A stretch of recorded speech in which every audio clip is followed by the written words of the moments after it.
for joining us all the way from the United States. We look forward to hearing you and celebrating your contribution to tourism. We're also very pleased to welcome the winner of this year's Unwto Ethics Award, Europa Mundo. Europa Mundo is an example of how companies can lead in promoting the principles of the Global Code of Ethics and Tourism. Finally, tonight we will unveil the winners of the Unwto Awards on Innovation. The work of these 14 finalists of the Unwto Award on Innovation is an inspiration to all of us. Thank you again a lot, and buenas noches.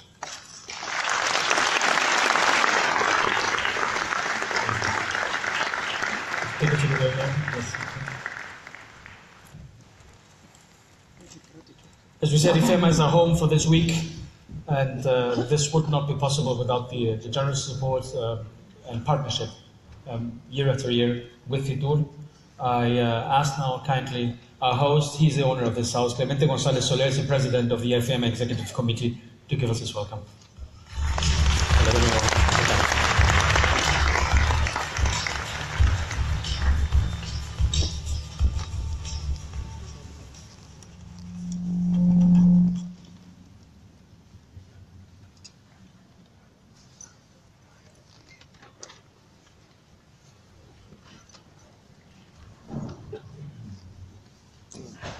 Buenas noches. Secretary General of the World Tourism Organization, authorities, members of the tourism industry, welcome to IFEMA. Buenas noches, bienvenidos a IFEMA. Once again, it is a great pleasure for IFEMA to host this WTO award ceremony at the close of the first day of FITUR. Beyond the doubt, it's a wonderful day to celebrate the start of this fabulous edition of our trade show. I'm sincerely grateful that to the Secretary General of the WTO for the honor he does us by choosing IFEMA as sitting for this unique event in the world tourism industry. It is a great ambition and responsibility that this sector has affected a leading role in the current economic framework.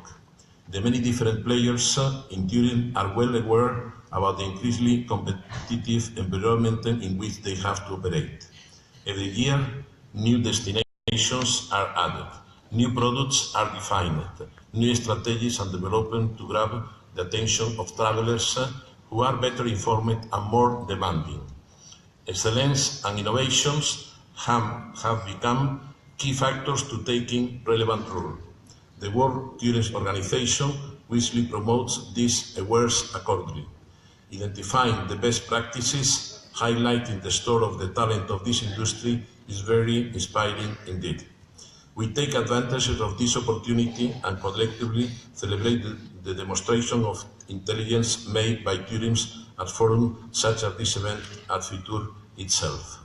Congratulations to all the award winners here today. Enjoy the ceremony and your stay in FITUR and Madrid. Thank you very much. Buenas noches. Muchas gracias. Gracias.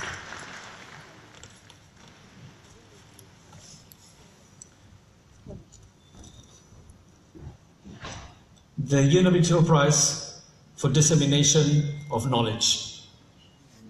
We have a winner, she's already been introduced, and she underscores one of the true examples of how tourism has really come of age.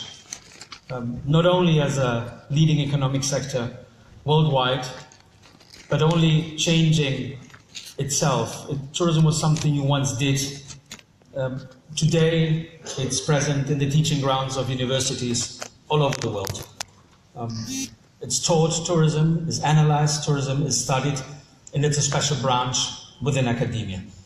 So how appropriate really to begin tonight with the Ulysses Prize for Creation and Dissemination of Knowledge. Secretary General, I have to ask you again to join me on stage for this first segment of our evening. Thank you. We're talking about Professor Valen Smith. I think we have a picture of her somewhere. Should be coming up at some point. We have her in the audience. There she is. Thank you.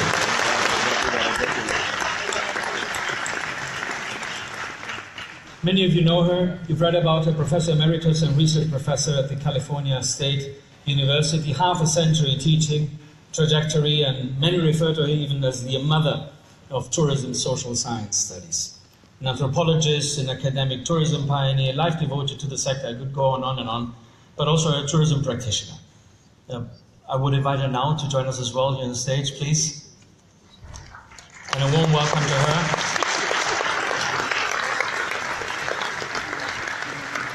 She's not alone, she's in good company of some of the previous laureates.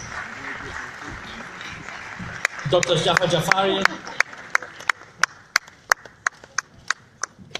Dr. David Airy, Dr. Eduardo Faya Sola, and Don Hawkins, really in order of appearance and coming up. Thank you.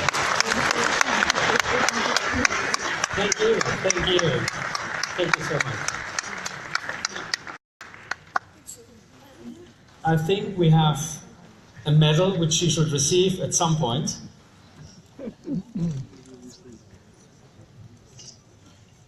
From the Secretary General. Thank you.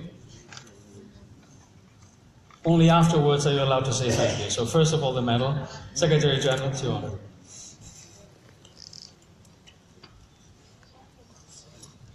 It looks heavier than it is.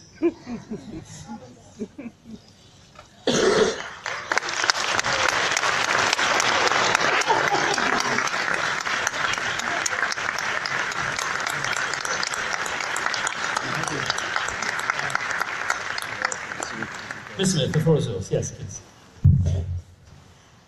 Ladies and gentlemen, it's such a pleasure to be here. My voice is a little shaky.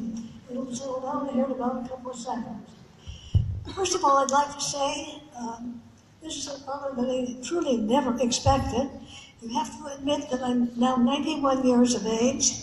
I've been involved in tourism for something more than 60 years.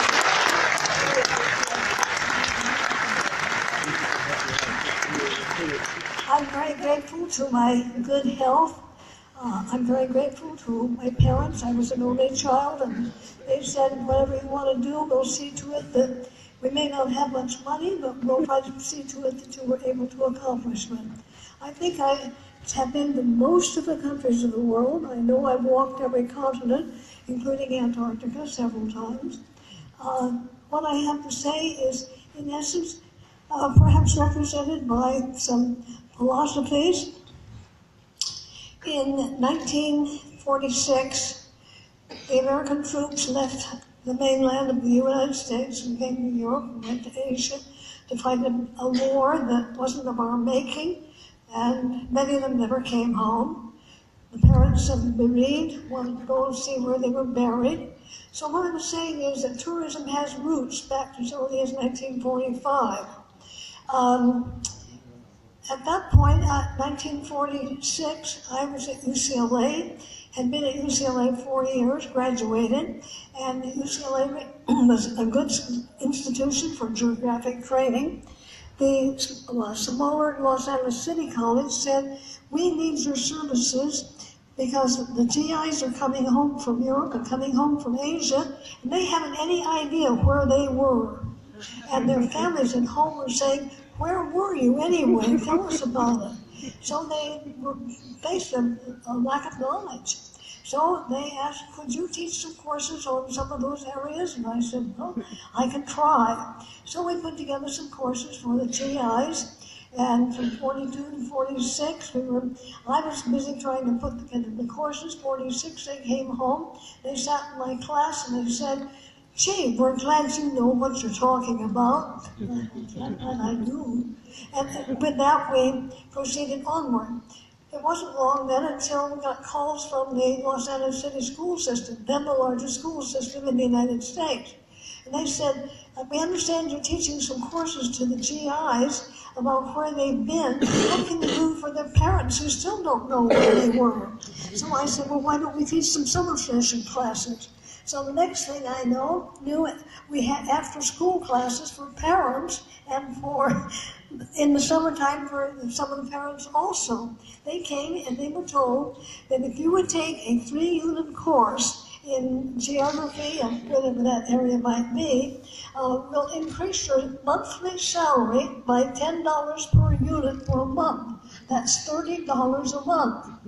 And at the end of the school year, that will continue on for the rest of your life, because we will continue that same amount of increased wages on into your retirement. Well, if you think we weren't busy giving summer session courses and giving independent activities, what I'm trying to suggest is that the real beginnings of the tourism industry are rooted in World War II and the return of the GIs with their interest in themselves wanting to go back, wanting to take their families back to see where they've been based.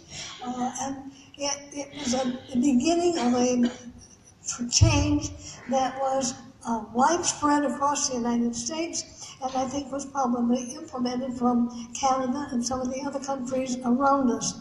It made a great difference as far as I was concerned. It also directed to me that, wait a minute, don't be stupid. You're not getting paid very much more than that. Why don't you get in the travel business too? So I did. So I dabbled around a bit with working for American Express and other companies. Then I realized that that's fine, it pays a little bit of extra money, but we're still not reaching the real audience. And so I decided that the best thing for me to do was to direct my skills in